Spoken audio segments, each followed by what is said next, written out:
할렐루야. 반갑습니다. 옛 이야기 속에 이런 이야기가 나옵니다.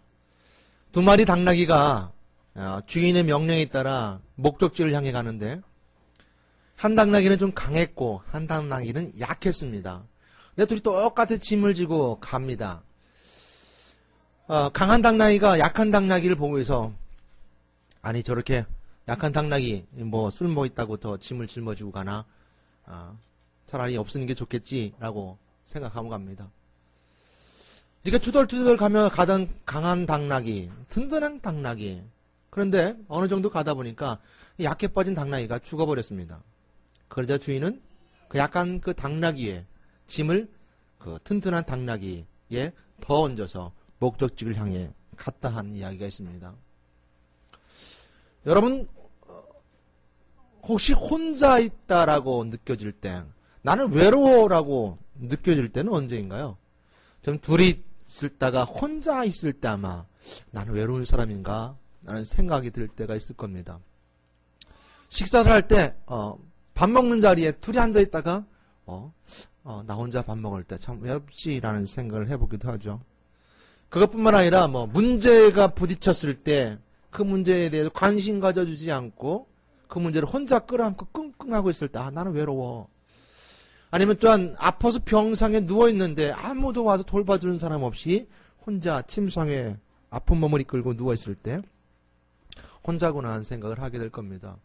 이제는 혼자 있을 때는 누구든지 다 외롭습니다. 이건 아이부터 아직 갓난아기부터 100세가 넘은 노년까지도 다 마찬가지로 똑같이 느껴지는 홀로 된 외로움입니다. 저도 또한 목회를 하면서 외로움을 느끼는 적이 있었는데요. 작년 가을쯤입니다. 제 목회를 다시 한번 돌아보게 되고 나 참 외로운 사람이 아닌가라는 생각을 해봤던 적이 있었는데요. 작년 가을쯤에 저는 뭐 열심히 목회를 한다고 했는데 많은 것이 부족해서 열매가 없었습니다. 그런 스트레스로 연말이 가까우면서 항상 누르고 있었는데 저 멀리 경상도에서 한 300명 정도 성도와 함께 목회를 하는 친구부터 연락이 왔습니다. 그러면서 이런저런 얘기하면서 얘기를 끊었는데 연말에 직분자를 세우기 위해서 또 특별히 이번에는 장로님을 세우기 위해서 수련을 하고 훈련을 하는데 직분 예비자들과 함께 온천에 모여서 함께 이렇게 목사님들과 장로들과 3박 4일로 이렇게 세미나를 하면서 수련을 했다고 합니다.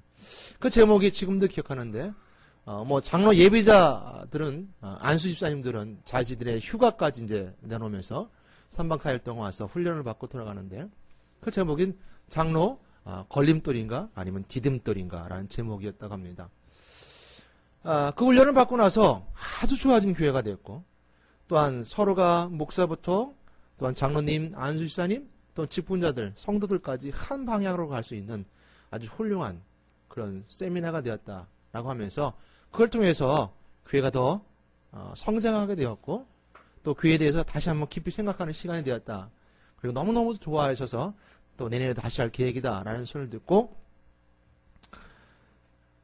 저는 두 가지를 생각했습니다. 뭐 저에게 문제가 있겠지만 뭐 저에게도 문제가 있을 겁니다. 평강 그리스도교회는 어떤 특수한 상황을 배제하지 않고 왜 평강 그리스도교회는 그 교회 같지 않을까라는 어떤 비교의식 속에서 좌절감이 들어왔습니다. 잘못된 것이죠. 벌써 특수한 상황이 다르고 또 시스템 자체가 다른데도 불구하고 그런 생각이 먼저 들어왔어요. 나는 왜 이런가? 나는 절망하고 있고 나는 평강 그리스도교회는 정말 함께 한 방향으로 가고 있는가? 왜 평강 그리스도교회는 저를 이렇게 잘 따라오지 않을까라고 하는 혼자만의 독백 속에 좌절감의 생각 속에 사로잡혀 있을 때가 있었습니다. 혼자 있게 되는 가장 큰 원인 중에 하나는 좌절감 같습니다. 절망하는 절망감, 또한 비교의식 속에서 왜 난 저렇게 되지 못할까 하는 비교의식 속에서 더군다나 다 혼자라는 느낌이 가질 때가 많이 있습니다. 심지어는 뭐 우리 가족들조차도 사모나 아이들조차도 나 함께 그 방향을 걸어가고 있는가? 하나님께 향한 걸음을 같이 걸어가고 있는가? 라고 하는 의문점이 들게 하는 외로움. 혹시 나는 혼자서 이 길을 걷고 있는 거 아닌가라는 그런 외로움의 길이 아닌가라는 생각을 해본 적도 있었습니다. 분명히 잘못된 생각이죠. 절망 속에서 좌절 속에 들어오는 그런 생각들입니다. 두 번째는 뭐였냐면 두고 봐라. 내가 너보다 더 크고 더 성장한 교회를 세워서 너에게 보란 듯이 보여주리라. 아주 잘못된 생각을 했습니다. 이 저런 생각, 두고 봐라! 라는 그 생각 속에는 뭐가 들어있습니까? 인간의 욕심과 분노가 들어가 있었습니다. 또한 그리스도의 이 교회의 주인은 그리스도입니다. 우리는 지체죠. 머리 대신 그리스도를 따라가는 지체가 그 큰 능력이 있다고 그리스도의 몸을 크게 한다고 생각하고 성장시킨다고 말하면서 말했던가 교만을 앞세웠던 내 모습을 돌아보게 됩니다. 교회는 하나님이 세우십니다. 또한 직보자들도 하나님이 세우십니다. 사람이 하시는 일이 아니죠. 그러나 사람을 통해서는 하시겠죠. 그래서 그런 생각들보다는 그 친구의 성장에 박수를 보내고 내가 더 보고 배워야 되겠다는 생각을 가지는 것이 더 훌륭한 생각이라고 생각했습니다. 그렇게 생각하지 못하고 좌절하고 절망 속에서 혼자 있다라고 느꼈던 것에 대해서 회개했습니다. 전혀 저는 혼자가 아니었었거든요. 사도행전 18장 10절 말씀에 보게 되면 내가 너와 함께 한다라는 말씀이 있습니다. 내가 너와 함께 할지니 너를 대적하여 아무도 너를 해롭게 할 자가 없을 것이다. 그리고 이는 이 성중에 내 백성이 많음이라 라는 사도행전 18장 10절 말씀이 있습니다. 이런 것이 우리에게 주어진 은혜죠. 내가 너와 함께 있음에 어떤 사람도 너를 대적하여 해롭게 할 자가 없을 것이니 이는 이 성중에 내 백성이 많음이라. 아직도 나와 함께 하나님께 향하는 백성이 많다는 거죠.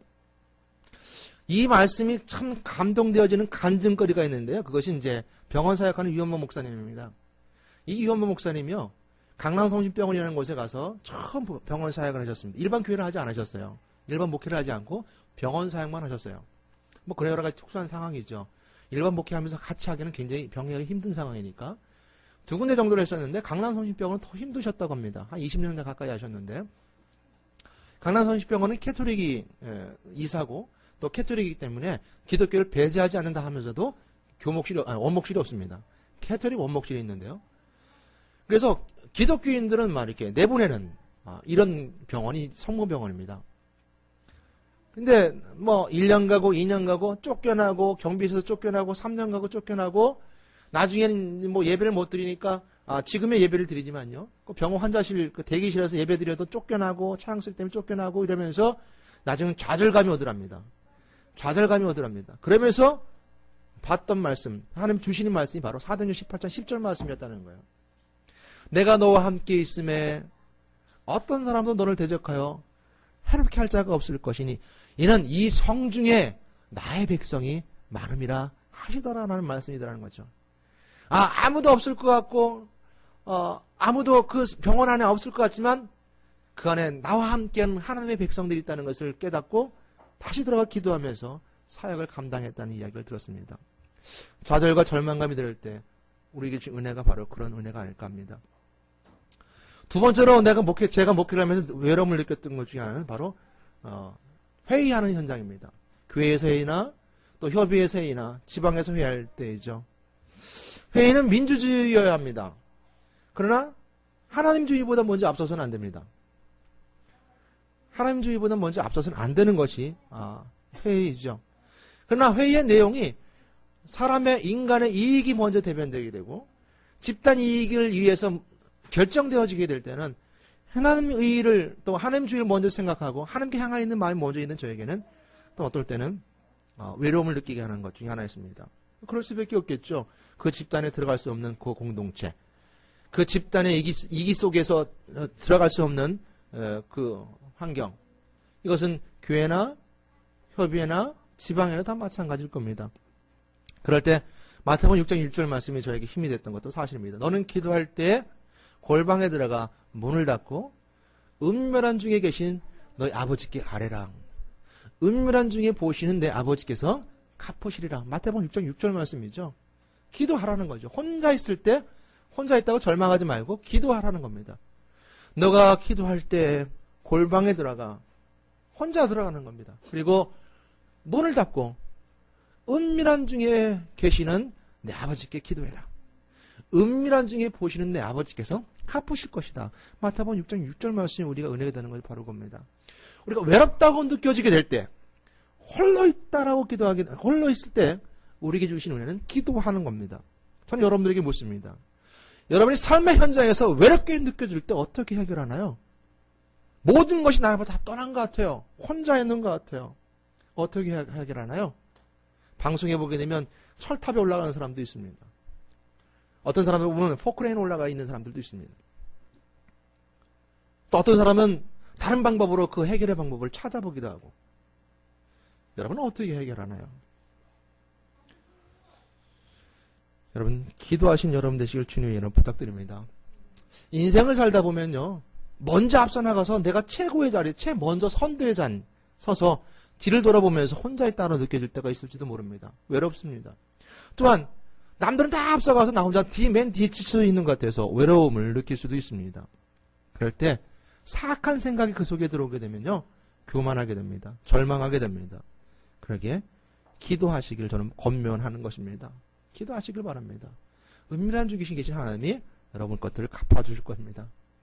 어느 날 길을 걷다가 길에 있는 자판기 한 잔을 마시면서 나에게도 쉼이 있구나. 저 새들도 노래하고 꽃들도 아름답구나. 이 삶이라는 건 때로는 아름답구나라는 것을 느끼게 될 때 여러분 세상의 아름다움과 마주하게 되고 입 맞추게 되는 것입니다. 오늘 우리가 외롭게 느껴지게 될 때, 홀로 있다고 느껴지게 될 때 기도함을 통하여서 세밀한 하나님의 음성을 듣는 거예요. 예배 드릴 때, 찬양할 때, 기도할 때 하나님이 이처럼 아름답고 소중한 것을 나에게 주셨구나 하는 것을 듣게 되는 때가 있어요. 오늘 세밀한 하나님의 음성을 듣고 은밀한 중에 계시는, 은밀한 중에 보시는 하나님 만나시기를 주님으로 권면하고 축원합니다. 학생들은 어떤가요? 학생들은 학교에서 호혜감을 느낄 때 당할 때 어떻게 해결하나요? 학생들도 기도하세요. 기도하세요. 혼자 있다라고 생각하지 말고 기도하시면 예수님이 함께 하시는 경험을 하실 수 있습니다. 그 예수님은 여러분들을 위로하시고 도와주시고 붙잡아 주시고 여러분 마음속에 용기를 보두다 주실 겁니다. 오늘 본문 말씀은 두 사람이 한 사람보다 나은 네 가지 이유에 대해서 말씀해 주고 있습니다. 그 먼저 첫 번째는 바로 좋은 상을 얻기 때문이다라고 우리에게 말씀해 주고 있죠. 한 사람의 열매보다 그 둘이 하나가 되어 수고함으로써 좋은 상을 얻기 때문이다. 혼자 일하는 것보다 둘이 일하는 게 더 낫다는 거죠. 둘이 함께함을 통해 더 좋은 상을 얻는다는 것입니다. 여러분, 외톨이가 혼자 있는 사람이 사랑을 알게 되면 아름다운 열매를 맺습니다. 서로 사랑하니까요. 서로 사랑하니까. 근데 외톨이가 악한 감정을 가지면, 사랑하는 감정이 아니라 악한 감정을 가지면 분노하고 폭발하고 그 사랑이라는 것을 억지로 만들려고 합니다. 집착하게 되고요. 또한 그 사랑의 대상자를 찾아요. 짐승이라든지 아니면 집착할 수 있는 여러 가지 물건이라든지 아니면 거기를 벗어나게 되면 악한 감정을 가지게 되면요. 그것을 빼앗으려고 폭발합니다. 폭력을 써서 그 사랑을 억지로 만들려고 하죠. 사람과 모든 만물을 혼자서는 살 수 없습니다. 그래서 서로 협력하고 돕고 살아야 합니다. 그래서 협력하는 상대에게 서로 사랑에 개입하면 아름다운 열매가 맺습니다. 저는 여러분들이 신앙 가운데 예수 그리스도가 개입하심을 통하여서 사랑의 열매를 맺는 평강 그리스도의 성도임을 저는 믿습니다. 아멘. 그러나 그 마음에 악한 사악한 마음이 생기면 어거지로 만들게 되고 심지어는 그것이 빼앗는 폭력적인 존재가 되줌을 통해서 큰 범죄를 일으키게 되죠. 하나님 사역은 또한 마찬가지로 예수 그리스도의 우리 관계 속에서 개인계의 관계 속에서 사랑을 통해서 서로 좋은 열매를 맺는다면 또한 둘이 일함을 통해서 더 큰 사역의 열매를 맺는 것은 하나님의 사역도 마찬가지일 겁니다. 하나님의 일을 하면서 둘이 하나가 되어 힘들지 않고 즐겁게 구원의 열매를 맺어가는 것. 성경은 이 둘이 함께 사역하면서 아름다운 열매를 맺은 모습을 바울과 바나바를 통해서 말씀해 주고 있죠. 바울과 바나바가 안디옥에서 1년 동안 가르치게 됩니다. 바울이 사울을 다소에 가서 데려다가 안디옥에서 가르치게 됩니다. 이 안디옥이라는 곳은 이방인들의 중심이었고요. 그게 적합한 사람이 사울이었습니다. 그러니까 바울이죠. 그래서 사도행전 15장 말씀해 보게 되면 바나바가 바울을 다소에서 데려다가 안디옥에서 1년을 가르칩니다. 그러니까 바나바는 바울을 예루살렘에 소개했던 사람이에요. 그리고 바울을 성령이 충만한 사람이라고 말씀하고 있습니다.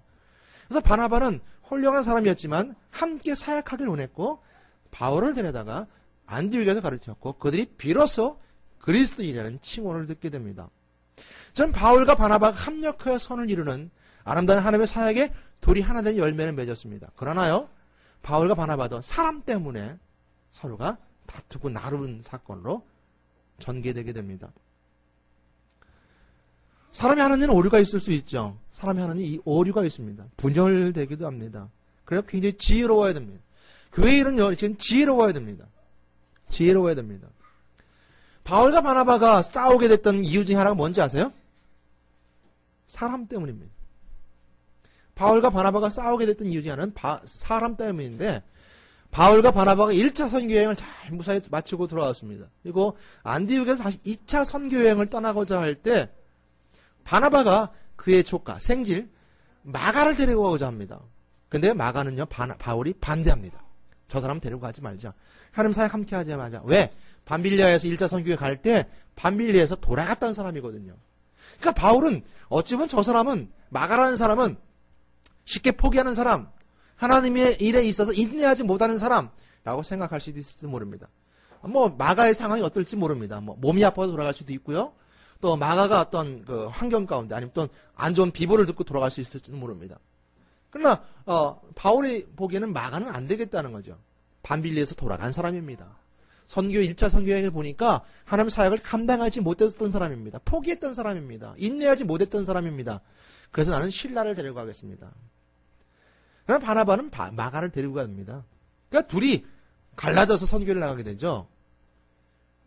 이 둘이 갈라져서 선교를 나가게 되는데 결국 마지막 가서는 바나바와 마가와 또 바울과는 회개 안 돼요. 서로 화해한 것 같이 보입니다. 그런데 중요한 것은 바울과 바나바의 협력하여 사역을 이루는 장면은 더 이상 나오지 않습니다. 그 뒤엔 더 이상 나오지 않는다는 거죠. 바울의 사역만 나왔지 바울과 바나바의 협력 사역이 나오지 않아요. 비로소 그리스도인이라는 칭호를 듣게 되는 그 가르치는 사역에 둘이 함께 나오는 사역이 나오지 않는 아쉬움을 가지게 됩니다. 그러게 우리는 교회 일에 있어서도 또 하나님 사역의 일에 있어서도 굉장히 지혜로워야 된다는 것을 알게 되죠. 그렇다고 해서 바나바가 잘못돼서 사역을 안 했다는 것은 아닙니다. 사역하지 않았다는 말씀이 기록되어 있지 않습니다. 바나바가 사역을 하지 않았다라고 성경 우리가 말씀해 주고 있지 않은 것을 통해서 알 수 있는 것은 바나바도 또한 마찬가지로 마가와 함께 사역을 하는 것을 알게 됩니다. 그러게 나중에 바나바, 마가, 바울은 서로 화해할 수 있었던 것이죠. 그러나 둘이 함께하는 협력 사역은 더 이상 이루어지지 않습니다. 여러분, 저는 바라고 원하는 것이 있으면 바로 서로가 조금 마음이 안 맞는다 하더라도 손을 잡아주는 사람이 되었으면 좋겠습니다. 밀어버린 사람이 되어서는 안 될 겁니다. 하나님의 사역에 일에서만큼은요. 그것이 개인의 일이 아니라 하나님의 복음사역, 즉 구원의 사역의 일이라면 내가 좀 성격이 안 맞고 조금 다르다 하더라도 밀어버리는 사역에 대해서는 안 될 겁니다. 협력하고 위로하고 도와줘야 할 것입니다. 두 사람이 한 사람보다 낫기 때문이죠. 두 번째, 두 사람이 한 사람보다 나은 두 번째 이야기는 하나가 넘어지면 하나가 일으키라는 말씀입니다.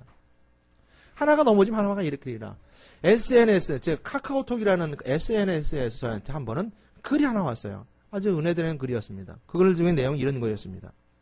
아이들이 걷기 전까지는 2000번을 넘어집니다.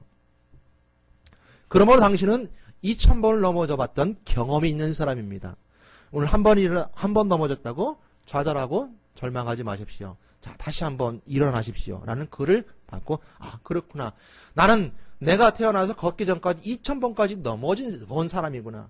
그러게 한 번쯤 다시 일어날 수 있겠지. 라는 생각을 해보게 되었던 감동의 글이었습니다. 아이들이 넘어졌을 때 바라본 것은 어머니입니다. 어머니의 손이죠. 어머니는 아이가 혼자 스스로 일어날 때까지, 설 때까지 힘을 복돋아주며 붙잡아줍니다. 이것이 가족입니다. 가족입니다. 어떨 때는 손을 내밀지만 어떤 때는 위로해주고 할 수 있어라고 복돋아주는 것이 바로 어머니와 아들과의 관계 속에 있는 자의 모습이겠죠. 이처럼 하나가 넘어지면 하나가 일으키는 은혜 가운데 있는 것은 가족이면 일으켜줄 수 있습니다. 가족의 의미는 필요에 의해서 만나는 것은 가족이 아닙니다. 너 넘어졌으니까 잘 된 거야 라고, 넌 나와 함께 가족이 된 건 필요에 있어서 넌 나를 필요해, 나는 너를 필요해 라고 만났다면 진정한 가족의 의미가 아니고 그건 이용하는, 가족을 이용하는 자일 겁니다.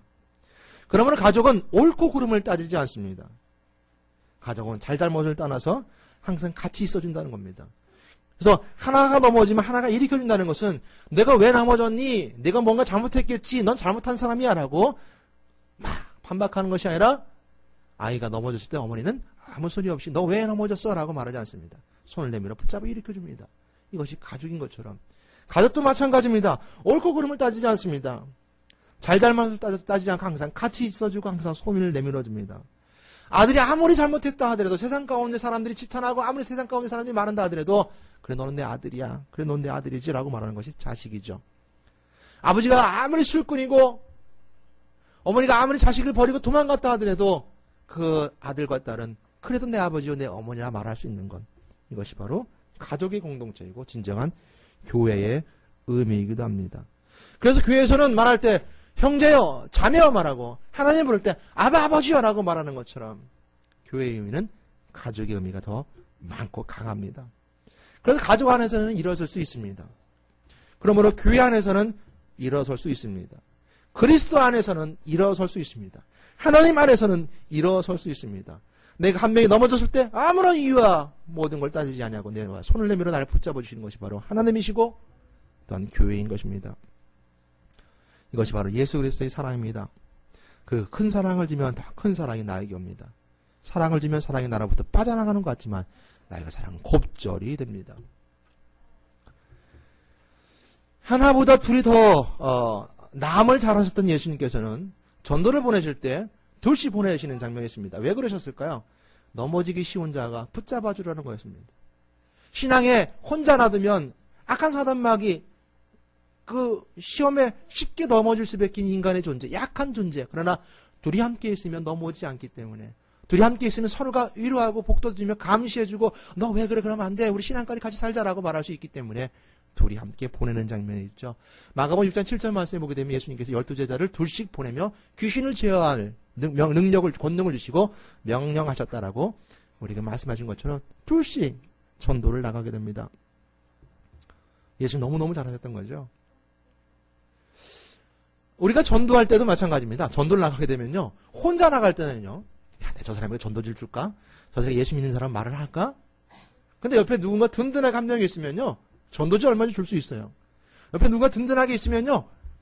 아, 예수 믿으세요. 라고 탐대하게 말할 수 있어요. 아, 그러고 보니까 그런 거구나. 혼자 가는 것보다 둘이 가서 함께 할 때 서로에게 힘이 되고 서로가 서로에게 용기를 주며 아무 소리 하지 않았어도 서로에게 힘을 주고 용기를 줬던 것을 알게 됩니다. 교회를 하다 보면 서로에게 용기를 줍니다. 넘어지는 신앙인을 붙잡아 줍니다. 그리고 일으켜 줍니다. 그리고 서로가 둘이 함께 있으면 공정함을 가지게 됩니다. 아, 이게 정말 공정한 것인가? 나 혼자 생각만 아닌가? 불순한 생각을 가지다가도 옆에 있는 동료로 인하여 생각을 바로 잡습니다. 생각을 일으켜 주는 것이죠. 저는 여러분에게 다시 한번 묻습니다.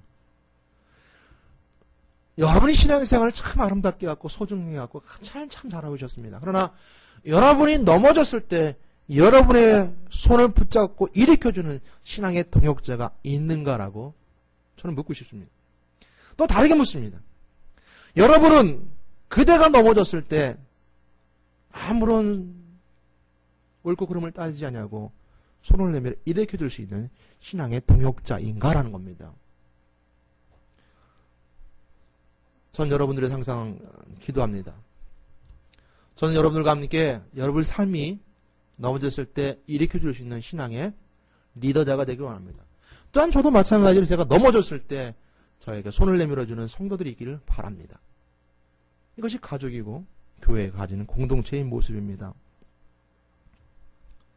여러분, 교회 일은요, 예수 그리스도가 인류에 행하신 완벽한 사랑의 일들로 이어서 하고 있습니다. 오늘도 지속적으로 해야 될 일이 사랑입니다. 예수 그리스도 오시는 그날까지 해야 되는 것이죠. 그러므로 저와 여러분들이 가는 사역의 길, 우리들이 인생 걸어가는 길에 우리는 수없이 넘어집니다. 그럴 때마다 서로에게 손 내밀며 일으켜줄 수 있는 사람이 있기를 우리 주 예수 그리스도의 이름으로 권면하며 축원드립니다. 아멘. 세 번째는 두 사람이 한 사람보다 나은 것. 세 번째는 두 사람이 함께 누우면 따뜻하다는 것이 있습니다. 이 말씀이 기록했던 전도서 말씀 가운데 있는 이 메시지는요. 팔레스타인 지역은 사막지대입니다. 한낮과 한밤이 다릅니다. 밤이면 춥죠.